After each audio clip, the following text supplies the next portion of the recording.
বোঝা লিখেছেন শরৎচন্দ্র চট্টোপাধ্যায়।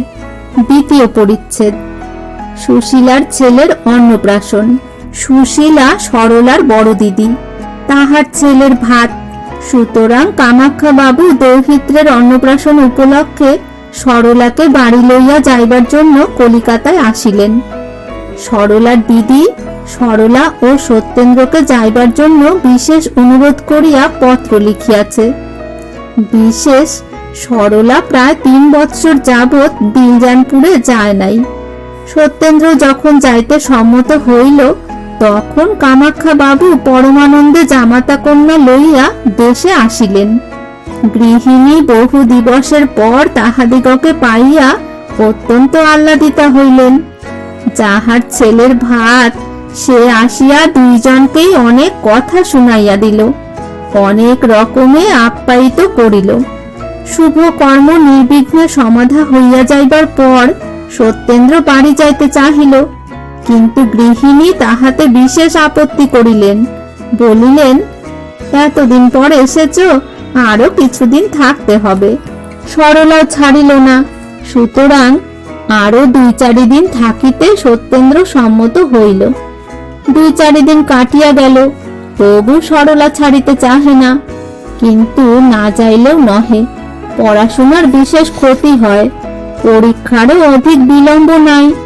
আসিবার সময় সরলা জিজ্ঞাসা করিল, আমাকে আবার কবে নিয়ে যাবে? সত্যেন্দ্র কহিল, যখন যাবে তখনই, তাহলে আমাকে 10-12 দিন পরেই নিয়ে যেও। সত্যেন্দ্র অতিশয় আহ্লাদিত হইল, সে এতটা ভাবে নাই। তখন অশ্রু জলের মধ্যে সরলা স্বামীকে বিদায় দিয়া হাসিয়া বলিল, দেখো, আমার জন্য যেন ভেবো না, আর রাত্রি পর্যন্ত পড়ে যেন অসুখ না হয়। রাত্রি 10টার অধিক না পড়িবার জন্য সরলা বিশেষ করিয়া মাথার দিব্য দিয়া দিল। কি একটা উদাস পাড়া প্রাণ লইয়া সত্যেন্দ্র সেই দিন কলিকাতায় পৌঁছিল। সত্যেন্দ্রনাথ একখানা পুস্তক লইয়া বসিয়াছিল। পুস্তকের পৃষ্ঠার সহিত মনের একটা বিষম দ্বন্দ্বযুদ্ধ চলিয়াছিল। সত্যেন্দ্র গনিয়া দেখিল, সমস্ত দিনে মোটে 26 লাইন পড়া হইয়াছে। দুঃখিত ভাবে সে ভাবিল, বাহ, এইরকম পড়লেই পাশ হব। ক্রমে দুঃখ ঈষৎ ক্রোধে পরিণত হইল। সে ভাবিল, সমস্ত পোড়ামুখী সরর দোষ। এই 5 দিন এসেছি, একটুকুও পড়তে পারিনি। আগে মনে হতো পড়ার সময় বিরক্ত করে, 10টার বেশি পড়তে গেলেই আলো নিভিয়ে দেয়। একে কোথাও পাঠিয়ে দিলে ভালো করে পড়ব। ঠিক উল্টো, কালই তাকে আনতে যাব, না হলে লজ্জার খাতিরে কি ফেল হব। যাহা হোক, সত্যেন্দ্রনাথ এইরূপ একটা মতলব আঁটিতেছিল। কি করিয়া আনাই, কেমন করিয়াই বা বলি, লজ্জা করে। এত ভালোই বা বাসিলাম কেমন করিয়া। 2 দিন একটা ভৃত্য আসিয়া একখানা টেলিগ্রাম হাতে দিল। সত্যেন্দ্র অতিশয় বিস্মিত হইল। আর ভাবিবার সময় নাই, কোথাকার টেলিগ্রাম। কভার খুলিতে সত্যের হৃৎকম্প হইল। ভিতরে যাহা লেখা ছিল, তাহাতে মাথা একেবারে ঘুরিয়া গেল। সরলা পীড়িতা। সেই দিনই হরদেব বাবু সত্যেন্দ্রকে লইয়া দিলজানপুর যাত্রা করিলেন। বাড়ির সম্মুখে কামাখ্যা বাবুর সহিত সাক্ষাৎ হইল।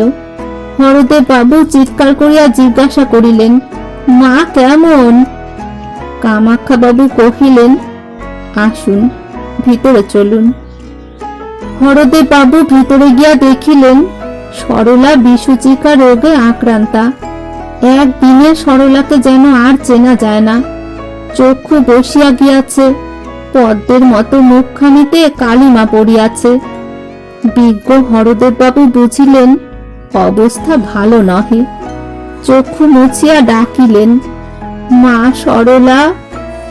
সরলা চাহিয়া দেখিল, তখনও সরলার বেশ চৈতন্য আছে। কেমন আছো মা?